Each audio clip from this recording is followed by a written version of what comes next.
Muncul dia ni, pergi kerja aja, mula-mula pergi kerja aja. Tapi kerana amanah dia, kerana bagus dia ni kelebihan dia satu, jaga mak. Dia apa pun jaga mak. Kalau dia nak ambil cuti pun, dia pergi jumpa tokey dia kata, bos, saya nak kena cuti hari Sabtu Ahad ni. Pasal apa? Pasal saya dah janji mak saya nak pergi sana, nak pergi sini. Dia kira mak Rupa-rupanya buat baik dengan mak ni dinilai oleh tokey ni tadi. Dinilai. Tuan-tuan, buat baik dekat mak ni pun ciri takwa. Tokey ni kata apa? Dia kata, ini orang semayang punya orang. Itu pasal dia jaga dia punya mak. Akhirnya, dia bagi kepercayaan dekat kau ni lebih daripada dia percaya dekat anak dia. Hang urus semua. Anak aku nak apa pun, hang kena kata okey, baru dia boleh ambil. Tuan-tuan, hari ni hidup senang. Dia duduk pakai Mercedes lampu bulat. Satu hari mak dia kata kat dia, bila hang nak beli kereta macam tu, tunjuk Mercedes 320. Mak dia, orang tua dia pun reti juga apanya. Mak dia kata kat dia, ni cerita kat saya. Dia kata, mak dia kata, bila hang nak beli kereta macam tu?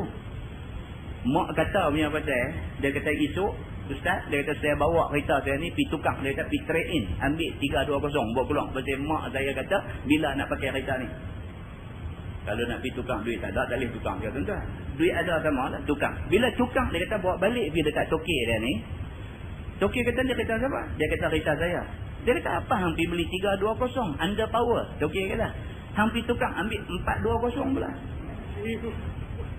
Dia kata, ustaz, saya pergi tukang ambil 420, duit tu ambil balik kat saya, tokey bayar semua. Dia kata, kereta pun dapat 420, duit pun dapat balik. Dia kata, saya duk fikir balik benda ni, ustaz, kok mana boleh jadi macam mimpi? Dia kata, benda ni macam mana, ustaz? Dia tanya saya kata kat dia, macam mana Allah yang bagi benda tu? Bukan tokey Cina tu bagi. Tokey Cina tu nampak macam bagi, tapi hakikatnya Allah yang bagi dekat kamu. Allah bagi kerana kamu jaga mak kamu. Saya kata kat dia. Muslimin dan muslimat yang dirahmati Allah sekalian. Kita tak boleh kata, Allah ustaz, bawa contoh tu 1 dalam sejuta. Kita kata, betul, walaupun 1 dalam sejuta, tapi kalau 1 tu kena kat kita, lagu mana? Betul, benda tu bukan semua orang boleh jadi macam tu. 1 dalam sejuta, dalam 2 juta 2 orang ni dapat. Tapi penduduk Malaysia berapa juta duk ada? Hak duk ada lagi tutah ke hak kita? Tapi kesimpulan dia satu, tuan-tuan. Kesimpulan dia satu, buat kerja amanah. Takwa kepada Allah. Hak nak bagi itu Allah. Muslimin dan muslimat yang dirahmati Allah sekalian. Inilah yang Tuhan sebut dalam Quran, wa yarzuqhu min haitsu la yahtasib. Dan Allah bagi rezeki kepada dia daripada sumber yang tidak disangka-sangka. Muslimin dan muslimat yang dirahmati Allah sekalian. Maka dalam hadis yang kita baca tadi, Nabi SAW kata, siapa yang ditimpa apa, yang ditimpa susah, maka dia berusaha di samping dia minta kepada Allah Subhanahu Wa Taala. Allah pasti akan bagi dekat dia. Sama ada Allah bagi dekat dia segera, ataupun Allah bagi dekat dia lambat, ataupun Allah bagi dekat dia lambat laun. Pokok pangkalnya mengadu dekat Allah, Allah akan bagi. Cuma bila Allah nak bagi, itu Allah sahaja yang mengetahui. Muslimin dan muslimat yang dirahmati Allah sekalian. Maka menurut kehendak Tuhan dengan kurnianya dan dengan keadilannya. Oleh sebab itu, hendaklah seseorang yang miskin, yang fakir itu, apabila berhajat hapuskan fakir miskin itu, maka hendaklah beradab dengan sesungguhnya kepada Allah Subhanahu Wa Taala dengan minta kepadanya. Itu dia. Apa pun minta pada Allah. Dan turut sebagaimana yang disuruh Allah, serta berusaha menuntut yang dipinta kepadanya itu. Dan kata At-Tirmizi, ini hadis hasan, lagi sahih, lagi gharib. Masalah dunia yang memadai bagi seseorang atas izin syarak itu banyak mana? Yang kata dunia ni banyak mana yang dianggap cukup untuk kita? Sesungguhnya menghimpunkan dunia ni, tiada seseorang pun daripada ahli dunia yang menghimpunnya, melainkan tidak cukup dengan sentiasa kepadanya. Itu dia habaq dulu. Kita duk baca dalam surah At-Takatsur, Alhaakumut Takatsur hatta zurtumul maqabir. Tuhan kata, Tuhan sumpah kebinasaan kepada orang yang takatsur, yang kerja nak bagi banyak, duit 1,000 nak bagi jadi 10,000, 10 nak bagi jadi 100, 100 nak bagi jadi 1,000,000. Orang hak jenis macam ni, celek mata fikir nak cari dunia, nak cari dunia, nak cari dunia. Orang macam ni Allah sumpah kebinasaan. orang ni, yang kata manusia ni, yang kata orang ni, dia akan jadi tamak haloba dengan dunia ni sampai bila dia nak jadi macam ni? Tuhan kata hatta zurtumul maqabir, sampai dia menziarahi lubang kubur. Manusia ni, nama kata manusia lagi tak mati, lagi tu nak jangkui.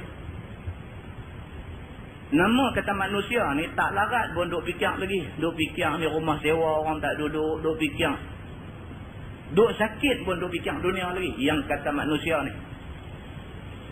Maka dia sebut di sini, dia kata menghimpun dunia itu tidak seorang pun daripada ahli dunia yang menghimpunnya, melainkan tak pernah cukup dengan sentiasa kepadanya. Manusia ni tak pernah cukup himpun dunia. Sekiranya seorang telah dikehendaknya 10 dinar, kemudian didapatnya sebagaimana kehendaknya itu, maka berkehendak lagi dia 20 dinar. Dan kata manusia ni. Gaji 500 duk teringin nak bagi sampai 1000. Dapat 1000 duk teringin nak pergi 1500. Dapat 1500 teringin nak pergi bagi jadi 2000. Duk tak cukup itu. Masa gaji 500 dulu pun anak-anak tak ada yang mati keboloran. Semua makan minum cukup belaka. Cukup belaka. Bukan cukup apa? Cukup-cukup belaka. Cukup-cukup. 500 pun cukup-cukup. Sedang-sedang gaji dah 5000. Cukup-cukup juga. Yang 500 dulu pun cukup-cukup. 5000 pun cukup-cukup. Jadi lagu mana ada? Manusia. Itu yang kata manusia. Bila dapat 500 belanja lagu 500. Bila dapat 5000 belanja lagu 5000. Duk cukup-cukup itu.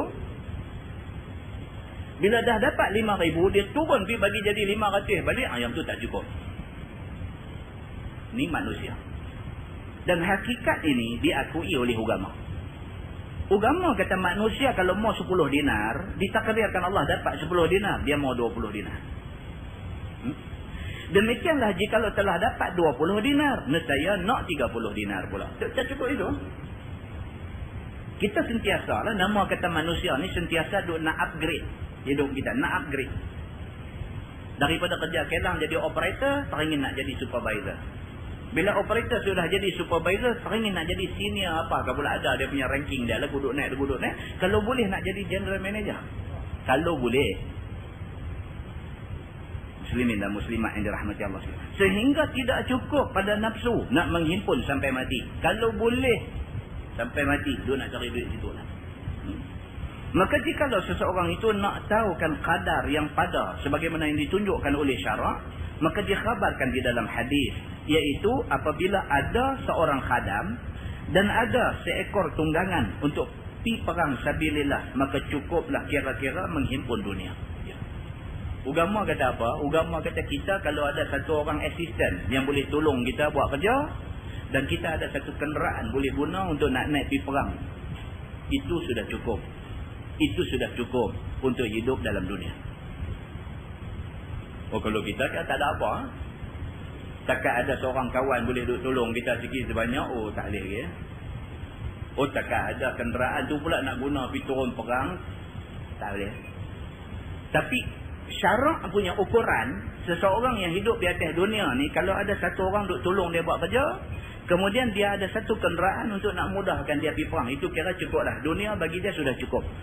Kalau dia dapat lebih daripada tu, itu sudah dianggap lebih daripada sepatutnya. Begitu. Maka hadis itu dikeluarkan oleh Imam At-Tirmizi. Kata dia an Abi Wa'il radhiyallahu anhu qala, jaa Muawiyah ila Abi Hashim bin Utbah wa huwa marid ya'uduh. Faqala ya khali ma yubkik? Awaja yushiruk am hirsun 'ala dunya? Qala kullullah. Diriwayatkan oleh satu orang yang bernama Abi Wa'il. Kata dia telah datang Muawiyah bin Abi Sufyan radhiyallahu anhuma kepada satu sahabat Nabi sallallahu alaihi wasallam yang bernama Abi Hashim bin Utbah radhiyallahu anhu. Padahal Hashim itu sakit kena taun. Yang ziarah Sayyidina Muawiyah akan pak saudaranya. Ni nak cerita Muawiyah bin Abi Sufyan. Dia pergi ziarah pakcik dia yang bernama Abu Hashim. Muawiyah bin Abi Sufyan pergi ziarah pak penakan dia. Pergi ziarah pakcik dia nama Abu Hashim. Pakcik dia ni kena taun. Taun ni maksudnya penyakit wabak. Tiba-tiba dilihat Muawiyah akan pak penakan dia yang bernama Abu Hashim itu sedang menangis. Kebetulan semasa Muawiyah sampai di rumah pakcik dia ni, pakcik dia tengah teriak. Maka berkata Muawiyah kepada pakcik dia, "Wahai pak saudaraku, kenapa aku lihat engkau menangis?" Bila dia sampai, tengok pakcik tengah teriak. Dia tanya pakcik dia, dia kata, "Ni pasal apa duk teriak ni? Adakah sakit yang menyesak akan dikau dan menyusahkan engkau? Ataupun kerana loba kepada dunia dan sayangkan dunia?" Adakah ditanya lagu tu kat pakcik dia? Dia pergi rumah pakcik dia kena penyakit taun. Kena penyakit wabak. Bila dia sampai, kebetulan masa dia sampai, pakcik dia tengah sakit. Dan tengah duk teriak. Dia tanya pakcik dia, "Ni teriak ni pasal apa? Adakah teriak ni kerana sakit sangat? Penyakit ni sakit sangat? Ataupun teriak ni kerana duk berasa duk kampui dunia tak cukup lagi kah?" Ni kasar ni soalan. Maka jawab Abu Hashim, "Semuanya kata kamu itu. Tidak ada ia sebab bagi menangis aku." Dia kata, "Hang kata tu tak. Aku bukan teriak kerana tak tahan sakit ni, dan aku bukan teriak kerana terlampau tamak dunia. Dah, dua-dua hang kata tak betul. Aku bukan teriak kerana dua benda tu. Walakin Rasulullah sallallahu alaihi wasallam ahida ilayya ahdan lam akhudh bihi. Qala innama yakfika min jami'il mal khadimun wa markabun fi sabilillah. Wa ajiduni al-yawm qad jama'tu." Dan tetapinya Nabi SAW telah menjanjikan kepada aku akan satu janji yang tiada aku ambil amal akan dia. Iaitu sabda Nabi, "Hanya sahaja memadai akan dia, wahai Abu Hashim, daripada sekalian harta yang kamu kumpulkan dia itu dua perkara saja. Yang pertamanya khadam, dan keduanya tunggangan untuk perang sabilillah." Dia kata yang aku teriak ni bukan kerana aku tak tahan dengan sakit yang aku duk tanggung ni. Aku teriak ni bukan kerana aku tamak dengan dunia. Aku bukan teriak kerana dua benda ni. Tapi aku teriak ni pasal aku teringat Nabi ada pesan dekat aku satu benda, tapi aku tak patuh pada pesan Nabi. Ni aku teriak ni pasal apa? Pasal aku menyesal. Nabi pernah pesan dekat aku dua benda, tapi aku tak pegang kepada pesan Nabi ni. Lah ni aku dah sakit nak mati dah. Aku rasa aku menyesal sangat kerana tak ikut pesan Nabi. Iaitu Nabi pesan dekat aku, hidup atas dunia ni cukup dengan ada dua benda ni saja. Yang pertama ada khadam untuk tolong kita. Yang kedua ada tunggangan untuk nak naik pergi perang sabilillah. Nabi pesan ada dua benda ni cukup atas dunia. Tapi malangnya aku tak pakai apa yang Nabi pesan. Aku pulun cari harta. Kerana khadam itu pasti berhajat kepadanya.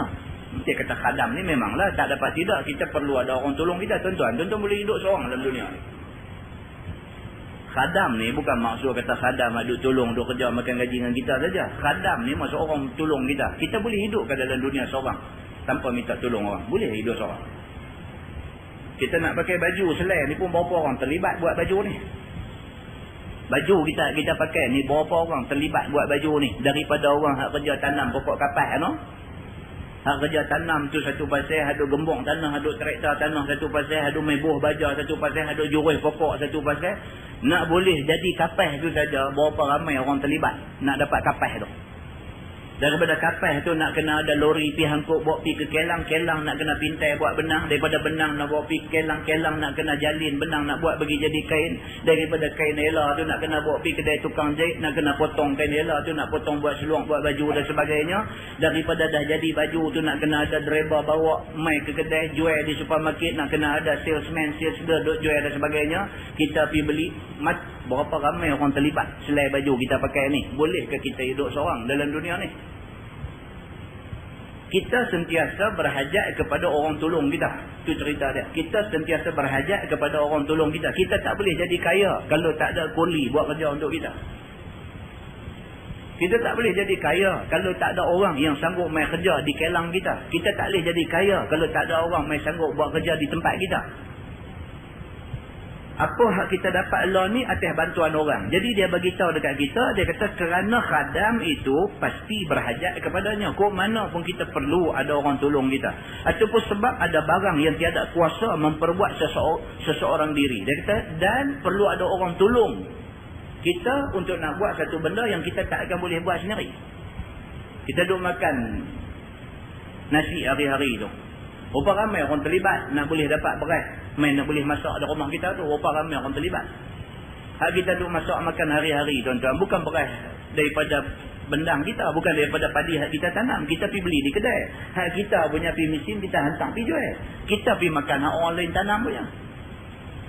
Makna kata manusia ni kok mana pun dia berhajat di antara satu sama lain. Begitu. Maka boleh khadam itu tolong akan dia. Dan tunggangan itu pula berhajat kepadanya dalam perang sabilillah. Kerana dengan dia boleh kuat nak berperang dan menolong seseorang yang kurang kuat. Dan tiada jadi lekeh, letih dan lemah dengan sebabnya itu. Kenderaan ni pula penting. Tak usah bercakap soal nak pergi perang. Nak pergi perang nak kena naik kuda, nak kena naik unta, nak kena naik apa zaman Nabi dulu. Kalau zaman lah nak pergi perang orang naik kapal terbang jet. Kalau zaman lah nak pergi perang orang naik armada, orang naik kapal laut. Tuan-tuan, 2-3 hari lepas mereka kata dia nak hantar pasukan marine dia, pasukan tentera laut dia nak main jaga Malaysia. 2-3 hari lepas mereka kata dia nak hantar main pasukan tentera laut dia nak main jaga Malaysia. Pasal apa? Pasal Malaysia sendiri pihak abang kata dalam negeri dia ada ramai pengganas. Kita pihak abang tu atas tujuan kita. Tapi pihak luang pula dia faham cara dia. Oh, dia kata betul. Kita duk kata Malaysia ni banyak pengganas. Banyak sungguh. Han tengok mereka sendiri mengaku kata banyak. Jom kita pakai pergi tolong jaga negeri mereka. Kalau esok dia jawab balik, dia kata aku tak peduli. Aku nak pergi juga. Nak buat aku mana? Ini benda kita nak kena tengok. Cerita dia nak main itu semua kenderaan. Dia main dalam bentuk jet pejuang, dia main dalam bentuk armada, dia main dalam bentuk kapal perang, dia main semua ni kenderaan. Kenderaan ni diperlukan bukan saja dalam perang, dalam keadaan biasa pun kenderaan diperlukan. Tentu nak main mengaji di masjid pun kena ada kenderaan. Kalau pukul kaki kita keluar lepas asar tadi, lepas hajar lagi baru kita sampai. Elok-elok sampai ambil semayang sunat tahiyat masjid, main isyak balik lah. Kuliah dah habis setengah jam sebelum kita sampai. Kita nak main ni pun nak kena ada kenderaan. Jadi Nabi nak bagi tahu kata atas dunia ni dua benda ni tak payah elak. Satu, perlu pertolongan orang. Yang kedua, kenderaan. Kenderaan ni bukan aksesori. Orang putih kata, tapi dia necessity. Kenderaan ni bukan satu lambang kemewahan, tetapi kenderaan ini satu keperluan. Tak ada kenderaan susah. Tak ada kereta susah, tak ada motor susah. Maka kenderaan dan juga orang tolong ini keperluan duniawi. Nabi SAW beritahu macam itu. Maka pada hari ini aku dapati diriku. Ini kata Pak Menakan kepada Muawiyah bin Abi Sufyan tadi. Dia kata maka pada hari ini aku dapati sesungguhnya telah aku kumpul beberapa banyak perkara lebih daripada wasiat Nabi itu. Nabi pesan kata atas dunia ni ada dua ni cukup. Satu, ada orang boleh tolong kerja kita. Yang kedua, atas dunia ni kita ada kenderaan cukup. Kita tak menyusah orang.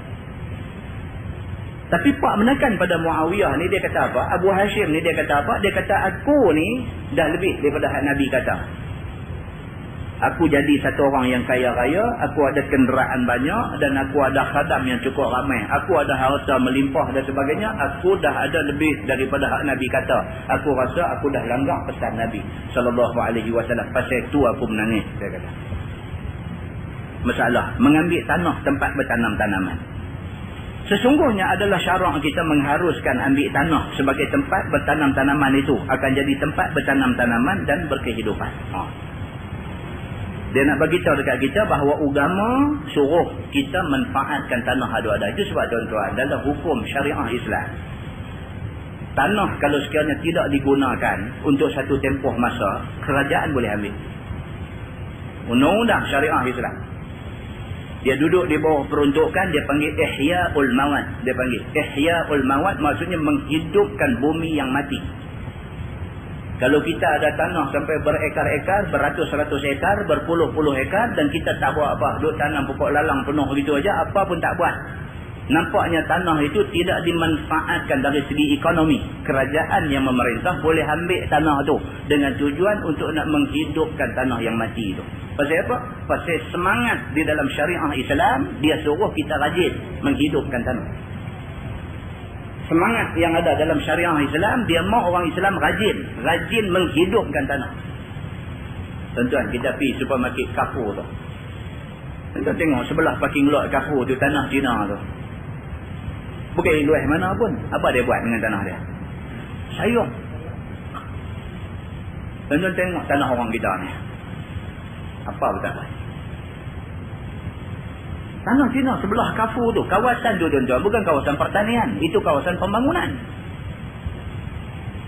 Tanah tu kawasan pembangunan. Dia ada sebelah kafur. Kawasan tu dah jadi golden triangle. Siapa ada tanah kawasan tu boleh jadi jutawan segera. Tanah kot tu bukan jual kira relung, bukan jual kira ekar. Tanah kot tu jual kira kaki. Cina yang ada tanah tu sebelah supermarket Carrefour tu, tanah tu dia tanam sayur tu kan. Kita pergi duk parking kereta duk tengok, malu kat diri sendiri. Malu. Saya tak turun, orang perempuan turun pergi beli, dia duduk atas kereta. Apek tua ada tanam tu, bukan muda. Apek tua ada tanam tu, kita duduk dalam kereta duk tengok, ya Allah. Dia pun memanfaatkan tanah. Muslimin dan muslimat yang dirahmati Allah sekalian. Maka dia bagi tahu di sini, dia kata kita mengambil tanah untuk nak buat bercucuk tanam. Apa pandangan syarak tentang benda ni? Dia kata adalah syarak kita mengharuskan ambil tanah. Tempat bertanam tanaman itu menjadi tempat bertanam tanaman dan berkehidupan. Boleh kita pergi ambil dengan tujuan nak bagi hidup tanah tu. Tetapi membanyak-banyakkan mengambilnya, menjadikan lebih masyghul, yakni lebih sibuk kepadanya daripada berbuat ibadah, adalah, dan kerana itu dipesan oleh Nabi SAW, jangan membanyak-banyakkan mengambilnya supaya tidak kuat berbimbang kepada dunia. Agama haruskan kita ambil tanah untuk nak bercucuk tanam, untuk nak membangunkan tanah. Tapi kalau pergi duk kerja cari tanah aja sampai apa pun tak ada, mengaji tak ada, semayang tak ada, apa pun tak ada, yang ni ditegah oleh agama. Biasalah tuan-tuan. Agama memang lagu tu lah. Dia tak suruh kita tumpu dunia sampai buang akhirat. Agama pun tak suruh kita semayang sampai tak ada apa atas dunia. Agama suruh kita balance di antara dua benda ni. Tanah dia suruh cari, dia suruh kita usaha menghidupkan tanah, dan dia tak mau kita sampai tinggal agama kerana duk pulun dengan bab tanah ni. Sebut tang mana pun ada tanah dia. Sebut tang mana pun tanah dia ada. Tak ada banyak, ada sikit. Dia kerja beli tanah aja. Tengok sampai tua tak ada nak mengaji agama. Zakat pun tak bayar. Apa pun tak. Pasal dia tak tahu. Dia tak tahu kata kena bayar zakat pun. Pasal apa? Pasal dia habis masa dengan duk cari tanah, duk buat harta je. Tangkap tanah 30,000, taruh buang 5 tahun, taruh buang 10 tahun, jual 1 juta. Kaya-kaya. Sat lagi dengar pula siapa kata-kapit duit tak ada, anak nak masuk universiti, nak mengaji, duit tak ada dan sebagainya, pump ditangkap ke dia pula. Beli berapa? Beli pada orang yang desperate, orang yang terkapit nak pakai duit dandan. Nilai tanah tu sepatutnya 200,000. Dia pergi semang-semang, dia beli 70,000 ya. Pasal apa? Dia ambil kesempatan atas kawan yang tersepit tu. Dia ambil kesempatan. Dia beli 70,000. Dia beli di bawah daripada nilai semasa. Itu salah satu unsur zalim yang dia buat dekat orang. Dia ambil 70,000, taruh 2 minggu aja. Dia jual balik, dah jadi 300,000. Duk buat kerja macam ni sampai tak dan dengan agama. Yang tu yang dia marah. Kalau dia jenis orang yang jaga agama, di samping dia duk menjaga beli tanah, jual tanah, di samping tu dia orang yang beragama, dia tak akan buat benda-benda yang salah macam tu. Orang bagi deposit dekat dia 20,000. Janji dalam masa sebulan nak bayar. Duit tu nak bayar penuh. Kalau sekiranya dalam masa sebulan tak boleh bayar, 20,000 ni burn. Dia kata 20,000 ni kira hangui. Dia kata lagu tu. Tengok cukup sebulan kau tu tak boleh bayar sungguh. Kalau dia satu orang yang mengaji, dia tak makan duit 20,000 tu. Dia panggil kontuk balik, dia kata betul-betul hang boleh tak boleh beli tanah aku ni.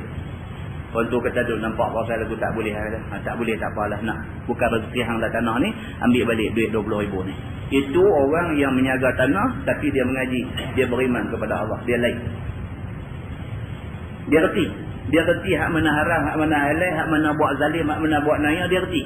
Maka dia tak buat zalim, dia tak buat naya, dia tak makan benda haram. Tapi kalau tak reti, dia duk kira lah, aku janji. Dia pun dah sign surat. Kalau dia tak boleh bayar dalam masa sebulan, duit ni habis, burn. Dia kata duit ni hangit. Aku janji dengan dia, aku akan buat naya dia. Dia sign surat, dia mengaku, dia sanggup bagi kat aku duit ni. Dia duk sembang lagu tu. Betul ke kawan tu saja sanggup bagi kat hang 20,000?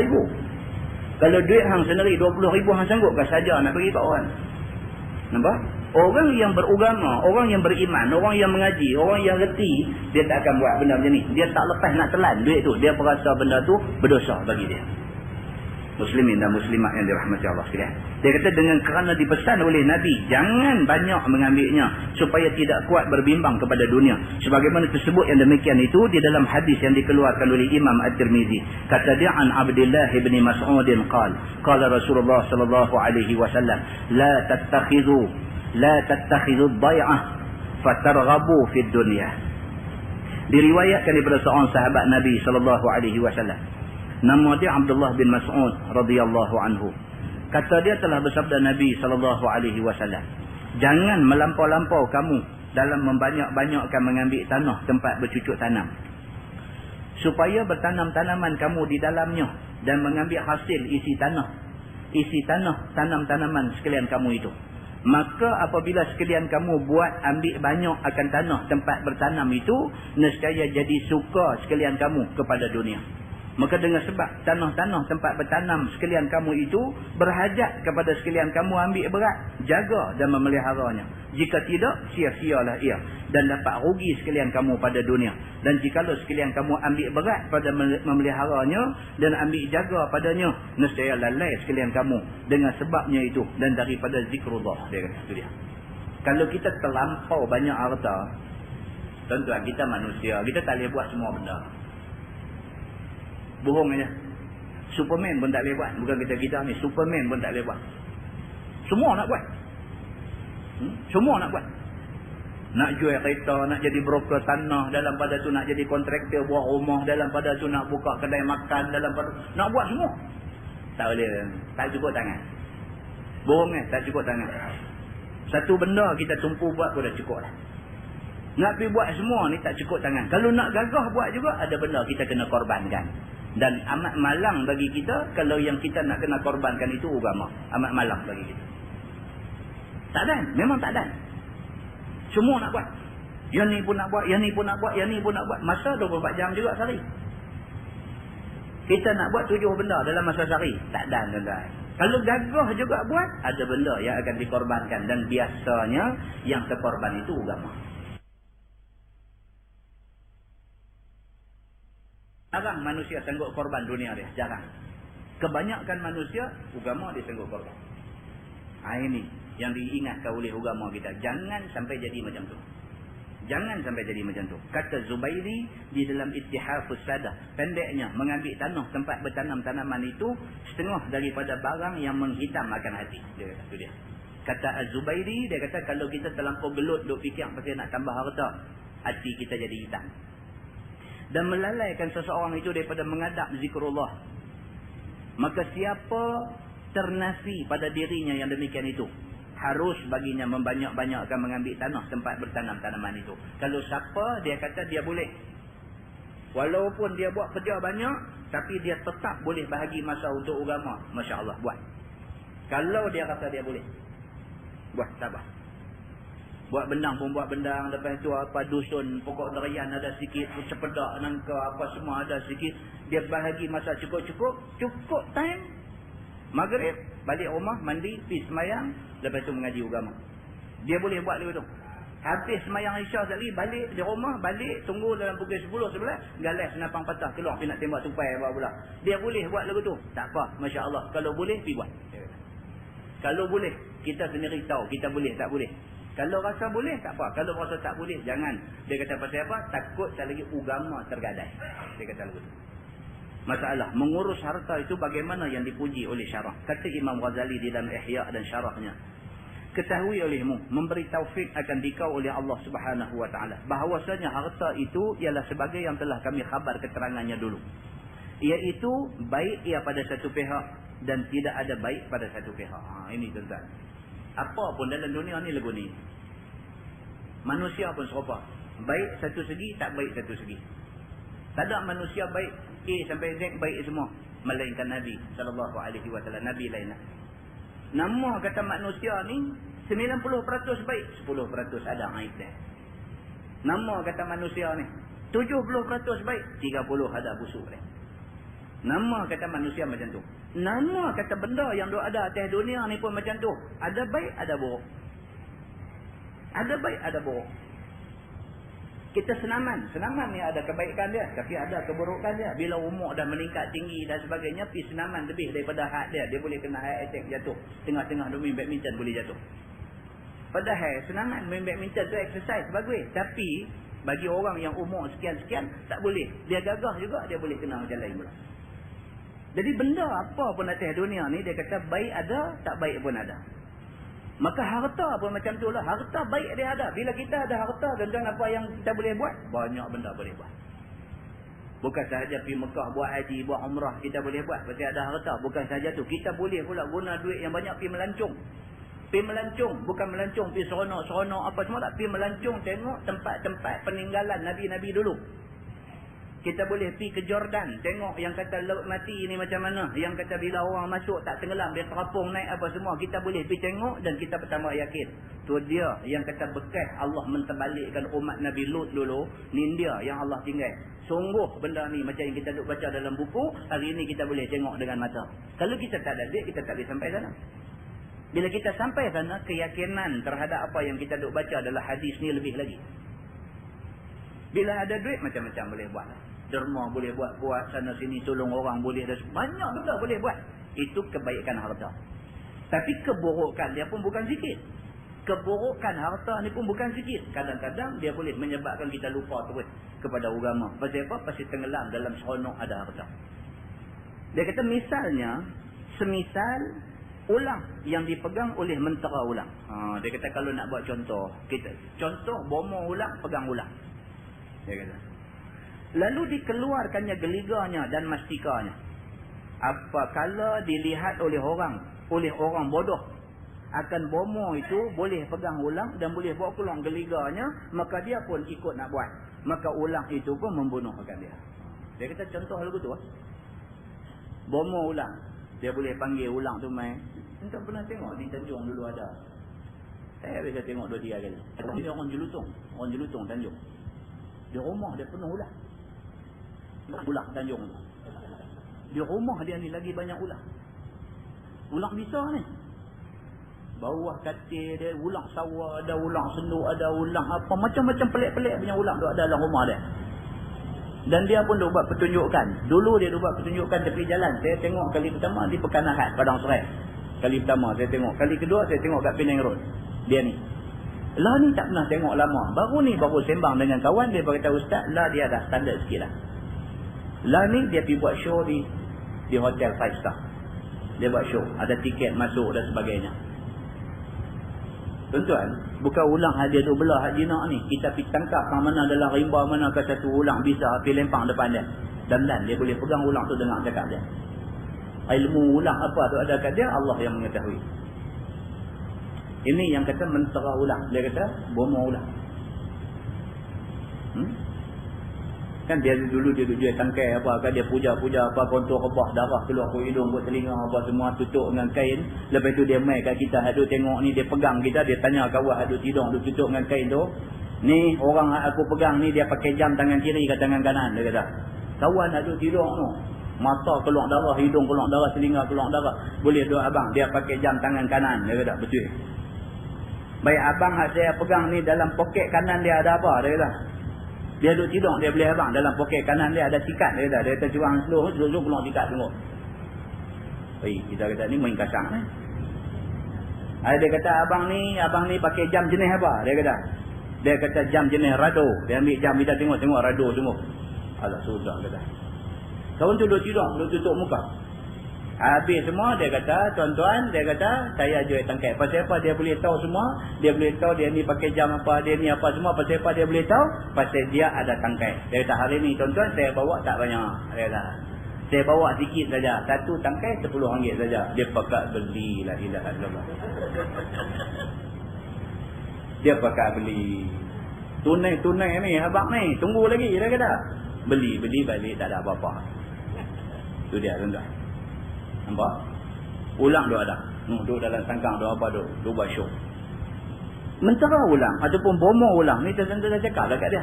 Dia boleh pegang ulang betul-betul bisa ni. Dia duduk kembang tu seng-seng tu dia pergi pegang elok je. Dia boleh perah bagi keluar bisa duduk dalam gelas. Kita duduk tengok. Kita nangoi bodoh ni pergi tangkap, tak ada nak tangkap. Patuk-patuk tu kerai kejung. Tak ada sampai seberang jaya padam kot jalan. Dia nak buat contoh misal. Dia kata apa? Demikianlah juga harta. Apabila diambil akan dia oleh orang jahil, maka dibunuh akan tuan dia dengan tiada diketahui dan tiada berasa apa. Dia kata ulang. Harta tu macam ulang. Kalau harta ni dapat ke tangan orang yang reti menguruskan dia, harta tak membinasakan dia. Dia orang kaya, tapi harta tu menambah takwa dia di sisi Allah. Tapi kalau harta pergi jatuh tangan kawan nangoi tadi ni, harta tu betul-betul melingkupkan dia dan melingkupkan agama dia. Maka harta ni dia kata umpama ulang. Maka tiada sunyi seorang itu apabila kena racunnya, melainkan dengan memelihara atas 5 perkara. Maka orang yang tak reti apa, yang jahil tentang pengurusan harta, bila dapat duit, maka duit itu membinasakan dia. Kecuali kalau dia faham 5 benda sebagai petua untuk dia nak pegang harta.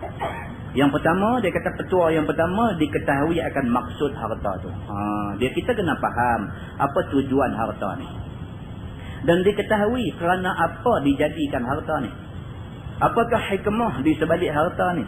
Dan kerana apa berhajat ia kepada harta. Sehingga berusaha mencari dan menuntut harta itu. Dan tiada dipelihara harta itu melainkan kadar hajat dia. Dan tiada menurut kehendak berbimbang dengan dia. Lebih daripada yang mustahaknya. Dia reti yang tu, harta tak akan membinasakan dia. Dia reti harta ni Tuhan bagi dekat dia. Amanah Tuhan bagi dekat dia. Maka dia kena jaga amanah harta ni. Dia tak akan rosak dengan kena harta yang ada kat dia. Dia tak akan belanja harta ni pada jalan yang boleh membinasakan dia. Dia tahu harta ni amanah Allah. Macam mana nak belanja harta ni dia reti. Dia reti yang tu dia selamat dengan harta yang ada. Yang kedua, dia kata dijaga akan pintu masuk dan pintu dapat harta tu. Yang kedua, dia kena pastikan duit mai daripada punca halal. Yang kedua, maka hendaklah jauhkan yang haram-haram semata-mata. Jangan pergi ambil daripada sumber haram. Dan jauhkan barang yang ada biasanya atas haram. Jangan dia pergi taringin duit yang ada unsur-unsur haram daripada duit itu. Jangan. Seperti harta raja-raja yang memerintah negeri. Dan orang-orang yang di bawah perintahnya, yang dijadikannya wakil dan sebagai gantinya. Duit duk mai jalan tak elok. Orang yang ada kuasa, kadang-kadang duit haduk mai kat dia ni semua duit mai daripada jalan ketak. Jalan ketak. Duit yang mai kat dia ni mai ke mana? Rasuah, obat-obat jam. Pasal apa? Pasal nak lulus satu projek, dia kata lepas mai kat aku 200,000 dulu. Aku bagi projek ni dekat hang. Maka duit 200,000 yang mai kat dia tu, duit terjun mai atas riba lu betul aja. Tak ada susah payah, tak ada apa. Satu sign saja dia dapat 200,000. Macam lah dia tak pakai 200,000, dia pakai juta-juta. Satu sign masuk 1 juta dalam akaun. Bank in duit siap-siap dah. Dia sign surat. Jenis macam-macam ni semua duit ni duit nak jadi masalah. Bukan duit yang berpunca daripada halal. Hati-hati dengan duit-duit yang macam ni. Dan jauhkan segala pihak yang dikeji lagi dicela pada muruah. Jangan sampai rosak maruah kita kerana nak dapat duit ni. Seperti segala hadiah yang ada padanya macam makan suap. Nampak macam tak apa cantik duit ni. Duit ni nampak macam tak apa cantik. Siapa nampak macam nak jadi duit rasuah. Elak benda-benda macam ni. Dan macam minta yang ada padanya hina dan leceh dan menjatuhkan ayak muka dan sebagainya. Jangan sampai duit ni, punca duit ni mai kat dia, dia terpaksa jatuh ayak muka dia baru nak dapat duit tu. Jangan. Duit macam ni jangan. Pastikan dia daripada punca yang halal. Yang ketiga, petua yang ketiga, dia kata kadar pencarian yang dituntut akan dia itu jangan dituntut dicari lebih daripadanya. Dan jangan kurang daripadanya. Ambil ni dia kata patut padan. Jangan sampai tak cukup belanja, jangan sampai terlebih sangat. Duit ni ambil, dia kata cara sederhana. Patut padan dengan kita. Begitu. Biar kadar wajib dan cukup sukatan hajat. Sama ada pada pakaian dan makanan ataupun tempat tinggal diam dan sebagainya. Biar semua ni ambil pada kadar yang tidak berlebih-lebih. Ala kadar, dia kata. Dan bagi tiap-tiap satu perkara, 3 darjat pula. Rendah dan pertengahan dan tinggi. Maka selama-lama cenderung kepada pihak yang sedikit dan hampir kepada had darurah adalah ia yang ringan. dan masuk dalam jumlah yang ringan tanggungannya. Jangan sampai kita duduk tinggi sangat. Ambitious, orang kata. Duk ambitious. Nak makan kalau boleh sebulan nak makan sampai 50,000. Jangan. 5,000 cukup. Begitu. Jangan terlampau tinggi. Kita punya sasar kita jangan terlampau tinggi. Dan jika lebih daripada yang demikian, nescaya jatuh di dalam ruang. Ruang tu bukan rawang. Yang tiada akhir bagi dalamnya. Dia jatuh dalam satu ruang yang tak tahu bila nak habis dah. Jadi macam orang tamak. Tamak ni dia tak ada had dia. Tak ada limit dia, tak ada sempadan dia. Dia duduk tamak tak habis. Dan sesungguhnya telah kami sebutkan tafsirnya akan segala derajat ini di dalam kitab Zuhdi. Ada huraian dia lebih lagi. Yang keempat, dia kata, hendaklah pelihara pada pihak keluar harta tu. Pastikan duit yang duduk dekat kita belanja jalan betul. Dan maulah berjimat pada nafkahkannya dengan tiada nama memboros dan tiada nama kedekut. Cara belanja ni antara. Jangan terlampau boros. Jangan sampai terlampau kedekut sampai tak mau belanja apa. Maka biarlah pendapatan, pencarian daripada halal itu pada yang mustahaknya. Maksudnya yang keempat ni kita belanja jalan yang betul. Tengok yang kelima. Yang kelima hendaklah betulkan niat pada mengambil harta itu dan pada tidak mengambilnya. Kalau kita nak ambil pun biar niat kita elok. Kalau kita tak mau ambil pun niat kita elok. Begitu. Dan betulkan niat pada menggunakannya dan tidak menggunakannya. Kalau kita nak guna pun dengan niat yang betul. Kalau kita tak mau guna pun niat kita betul. Maka dia ambil harta itu niat bertolong dengan dia atas buat ibadah. Kita kerja cari duit supaya bila ada duit ibadat kita tak terganggu. Tuan-tuan, tak ada duit ni bohong aja. Semayang pun tak kosong. Duit tak ada. Bila duit tak ada ni berkeling dengan bini. Itu biasa lah. Bila duit tak ada berkeling dengan bini. Bila berkeling dengan bini boleh semayang. Boleh semayang ni. Bini tu maki hamun kita tadi. Dia maki-maki kita. Kita pergi ambil semayang. Tapi Allahu Akbar. Tengok hantam lohong sampai 6 rakaat. Apalah. Baru sudah berkeling dengan dia. Berkeling pasal apa? Pasal duit tak ada. Pasal duit tak ada. Bila duit tak ada. Nak main mengaji pun tak boleh. Tentang nak main mengaji ni. Kereta bukan pakai air parit. Kereta pakai minyak petrol. Ni tuan-tuan duk main mengaji ni semua nak kena belanja. Nak main mengaji ni nak kena belanja. Bila seminggu sampai 7 kali mengaji, duit minyak kereta ni, bini tak bunyi. Mengaji. Dia kata ni sampai tak apalah. Main duk mengaji ni pun tak senang. Handphone dalam poket duk goncang ya. Apa pula dah kita ambil tebiang tengok bini hantar mesej. Mengajilah hang masuk syurga seorang dia tulis lagu tu. Tuan-tuan boleh mengaji? Tuan-tuan boleh kan mengaji kalau macam tu? Dia duk marah kita, dia marah kita main mengaji. Pasal apa? Pasal kita main mengaji, duit kita dah guna untuk buah minyak kereta. Bila duit tu guna buah minyak kereta, bajet dah short. Bila bajet dah short, dia hingang. Bila dia hingang, kita duk gagah nak main mengaji juga. Main mengaji dia duk hantar mesej. Buka-buka tengok lagu tu punya mesej main. Pilah masuk syurga seorang dia kata Allah. Muka surat pun hilang, tak tahu pergi ke mana, apa nak balik. Cerita punca pada duit ni dia boleh jadi pulut Sarawak habis. Jadi jangan kita cakap bohong, kata duit ni tak perlu apa semua, jangan cakap bohong. Pasal agama pun tak kata lagu tu. Agama pun kata perlu. Cuma jangan lebih-lebih. Yang sampai bila lebih tu pula merosakkan kita. Tapi agama pun tak mau sampai tak ada duit merosakkan kita.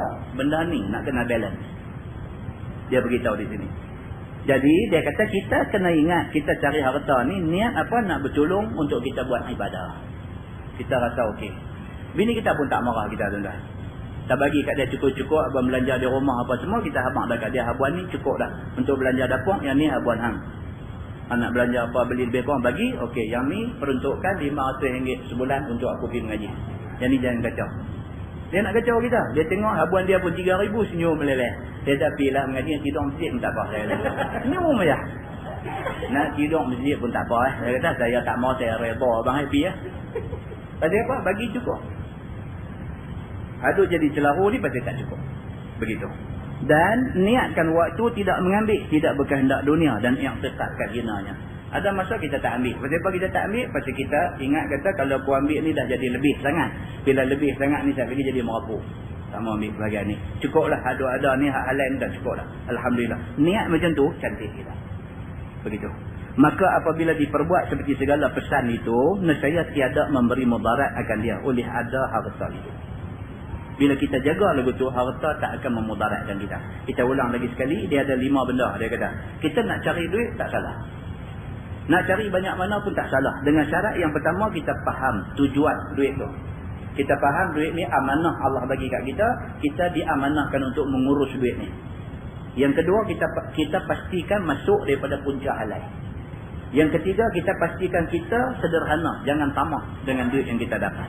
Yang keempat, kita pastikan belanja pada jalan yang dibenarkan oleh agama.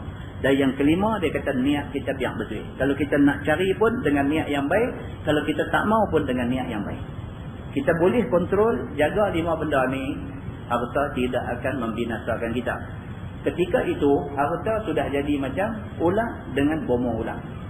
Walaupun ular tu bisa, harta tu berbahaya. Tapi kalau jatuh ke tangan orang yang reti menguruskan dia, dia tak membinasakan orang itu. Ini yang dia nak beritahu. Wallahu a'lam. Lepas ni kita akan tengok.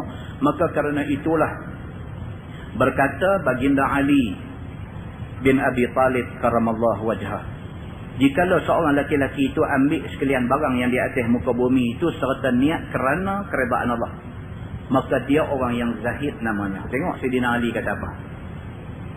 Sayyidina Ali kata, kalau sekiranya satu orang tu dia ambil semua harta yang ada di atas muka bumi ni, semua dia ambil, tapi benda yang dia ambil ni langsung tak merosakkan dia, maka ketika itu dia tetap dianggap orang yang zuhud, satu orang yang zahid di sisi Allah.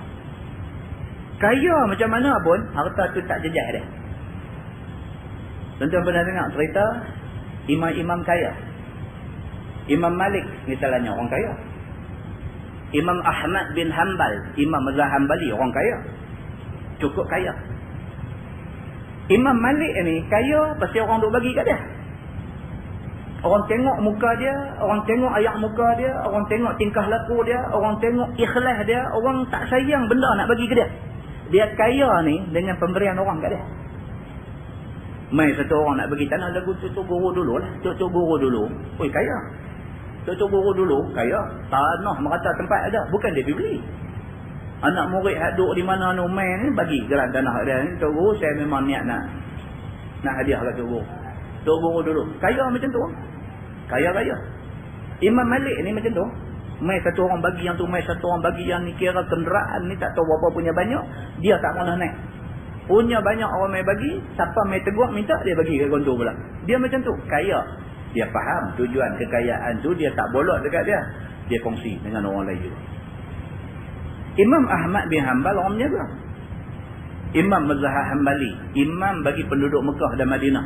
Penduduk Mekah dan Madinah mereka Mazhab Hanbali. Kita duduk pergi Mekah, duduk semayang tu, imam dia tak bunyi bismillah, kata alhamdulillahi rabbil alamin. Dia tak bismillah ni kata. Mazhab Hanbali dia tak mensunatkan bismillah itu dibaca secara jahar, dibaca secara kuat. Imam Hanbali itu sendiri kaya, dia kaya menyaga. Tapi punya betul dalam menyaga ni, satu hari dia buka kedai kain. Imam Hanbali ni jual kain. Satu hari orang main nak beli kain di kedai dia. Budak dia, khadam dia yang duk jual kain tu, orang yang dia gajikan untuk jaga kedai tu yang jual kain, tapi dia duk tengok. Bila kawan tu main tunjuk kain, budak kerja ni buka kain, sambil buka kain tu sebut subhanallah, sebut alhamdulillah, sebut macam tu. Bila dia dengar macam tu, dia pergi suruh gulung balik kain tu, jangan jual. Yang kata satu punya pelik tu atas. Terus dia suruh gulung balik kain, simpan tu saja. Budak kerja ni pun kata, apa ni? Salah ke? Dia bukan maki kawan nak main beli. Dia sebut subhanallah. Dia sebut alhamdulillah. Salah ke? Kemudian dia tanya penjelasan. Dia minta penjelasan daripada Imam Hanbali. Dia kata, pasal apa? Salah ke dia kata lagu tu? Imam Hanbali kata apa? Aku tak mau orang tu beli kain ni kerana terpedaya dengan ucapan tasbih kamu ni. Dia tak mau Tak ni kawan ni pergi beli kain tu bukan kerana puas hati kain tu elok nak beli dah. Beli pasal apa? Pasal kawan hak jual ni duk sebut subhanallah alhamdulillah. Kerana tu pergi beli. Dia kata tak mau macam tu. Dia kata jangan buat bagi orang terpedaya. Biar dia beli kerana dia puas hati dengan kain tu. Biar dia beli kerana tu. Dia kata. Oh pening ha. Tapi maknanya apa? Maknanya mereka ni berhalus sampai macam tu. Berhalus tak mau ada unsur tipu ni. Tak mau. Berbeza dengan hak kita baca di Masjid Tuan Abdullah Tanah Liat baru ni. Cerita satu orang sahabat jual buah-buah kurma apa semua ni. Nabi SAW pergi berjalan di market. Bila jalan-jalan-jalan sampai dekat satu orang duk jual kurma. Nabi radak tangan dia. Dia rodok tangan dia masuk dalam timbunan kurma tu. Nabi rodok tangan masuk. Sentuh kurma basah. Nabi cabut keluar balik. Nabi tanya kepada kawan yang jual ni. Pasal apa? Dia kata buah basah ni hang simpan di dalam.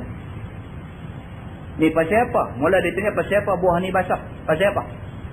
Jawab kawan hak jual ni dia kata asabahus sama. Dia kata dia ni buah ni semalam kena hujan. Semalam kena hujan. Nabi tanya dia dah kata kena hujan pasal apa hang simpan di dalam? Pasal apa hang bubuh buah kering di luar? Hak basah hang buah di dalam pasal apa? Nabi tanya. Nampak? Nabi terus kata dekat dia, Allah Subhanahu Wa Taala murka sangat kepada orang yang menipu. Nabi kata. Tujuan buat tu pasal apa? Tujuan nak menipu lah. Nah abang kata buah elok. Bila kawan tu nak beli, cedok, ambil hak dalam, hak basah punya jual. Berbeza dengan tadi Imam Ahmad bin Hanbal tadi ni. Budak kerja dia buka kain tu, buka-buka tu sebut subhanallah, dia suruh simpan balik. Tak mau, dia kata kawan ni beli kerana sedap dengar orang sebut subhanallah. Kerana tu dia beli. Aku tak mau jual beli ni berlaku dalam suasana ada unsur macam nak memperdayakan orang. Sampai macam tu punya jaga. Sumber dia nak bagi jadi halal. Dia kaya. Tapi dia kaya dengan jalan yang macam tu. Muslimin dan muslimah yang dirahmati Allah sekalian. Bila kita baca benda-benda ni semua, kita boleh ambil pengajaran. Kita boleh ambil pengajaran, kita boleh ambil yang akibat. Mudah-mudahan pengajaran dan yang akibat itu boleh membantu kita membetulkan jalan hidup kita selepas ini insyaAllah. Lepas ni kita akan masuk lagi tajuk tu, dia akan cerita tentang Sayyidina Ali bin Abi Talib akan cerita sikit. Kemudian kita akan masuk satu tajuk yang menarik, dia kata bab ma ja'a fi tulil umur lil mu'min. Cerita tentang panjang umur bagi orang yang beriman itu bagaimana. Yang kata panjang umur bagi orang beriman itu macam mana. Lepas itu kita akan tengok tajuk fi fana'i a'mari hadhil ummah ma baina 60 wa 70. Dia kata umat Nabi Muhammad ni biasanya binasa di antara 60 dan 70. Maksudnya biasanya umat Nabi Muhammad akan mati di antara umur 60 sampai 70. Dan dia akan cerita dekat kita kalau kita dah sampai umur lebih 70, apa benda yang kita perlu ingat. Begitu. Kemudian dia akan main tajuk fi taqarrubi zaman, cerita masa menjadi semakin cepat. Yang kita duk beritahu selalu setahun rasa sebulan, sebulan rasa macam seminggu, masa akan jadi semakin cepat. Wallahu a'lam. Yang baik itu daripada Allah, yang tak baik silap saya. Kita tangguh dengan tasbih kafarah dan surah Al-Asr.